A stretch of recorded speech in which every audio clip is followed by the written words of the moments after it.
Good morning बच्चों, कैसे हैं आप सभी। आशा करता हूँ कि बहुत अच्छे होंगे। तो आइए पढ़ते हैं प्रखर हिंदी कार्य पुस्तिका कक्षा 8 के लिए। और आज हम पढ़ेंगे कार्यपत्रक संख्या 78 और 79। तो सबसे पहले देखिए बच्चों, 78 कार्यपत्रक में दक्षता सृजनात्मक अनौपचारिक पत्र लेखन। तो हमें पत्र लिखना है, अपने मित्र को होली की शुभकामनाएं देते हुए पत्र लिखिए।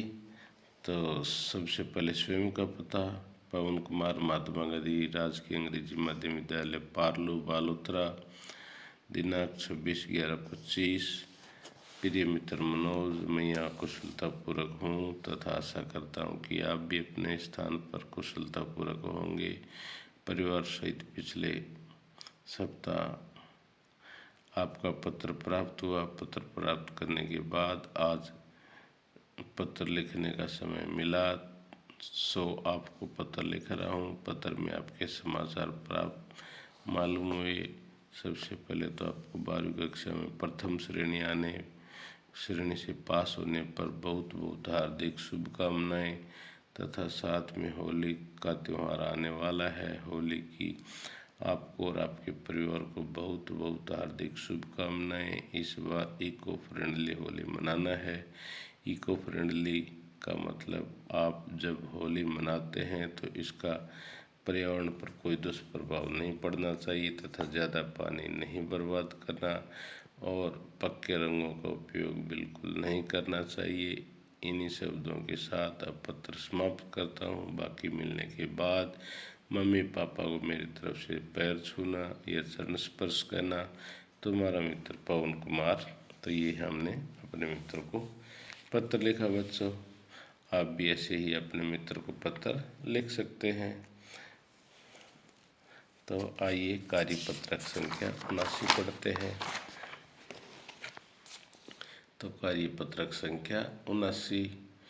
तो दक्षता पठित सामग्री पर अपने विचार व्यक्त करना। भगवान के डाकिए कविता की उन 7 पंक्तियों को लिखिए जो आपको अधिक पसंद है। पक्षी और बादल ये भगवान के डाकिए हैं जो एक महादेश से दूसरे महादेश को जाते हैं।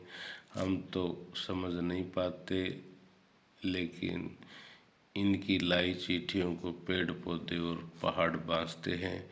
ये 7 पंक्तियाँ हैं बच्चों, ये मुझे बहुत अच्छी लगती हैं। हम तो केवल आंकते हैं एक देश की धरती को। इन पंक्तियों से हमें ये पता चलता है कि प्रकृति कभी भी किसी प्रकार का भेदभाव नहीं करती तथा पेड़ पौधे पक्षी और पहाड़ ये सभी एक समान मानते हैं। लेकिन हम लोगों ने ये बंटवारा कर रखा है। जीव जंतु प्रकृति को कैसे बांटेंगे, ये सभी एकता का संदेश देते रहते हैं। एक देश की सुगंध दूसरे देश को भेजी जाती है। तो अब प्रश्न संख्या 2 देखिए बच्चों, बताइए ये पंक्ति आपको क्यों पसंद है। ये पंक्तियाँ मुझे इसलिए पसंद है कि कवि ने हमें कविता के माध्यम से एकता का संदेश दे रहा है तथा प्रकृति, बाप, पक्षी, पहाड़, हवा, इनको कोई देश की सीमा नहीं बांधा जा सकता क्योंकि ये स्वतंत्र हैं। लेकिन मनुष्य ने अपने आप को सीमाओं में बांधा हुआ है, वह स्वतंत्र नहीं है। तो ये इसका उत्तर था। अब प्रश्न संख्या 3 देखते हैं बच्चों, भगवान के डाकिए की लाई चिट्ठियों को कौन पढ़ता है।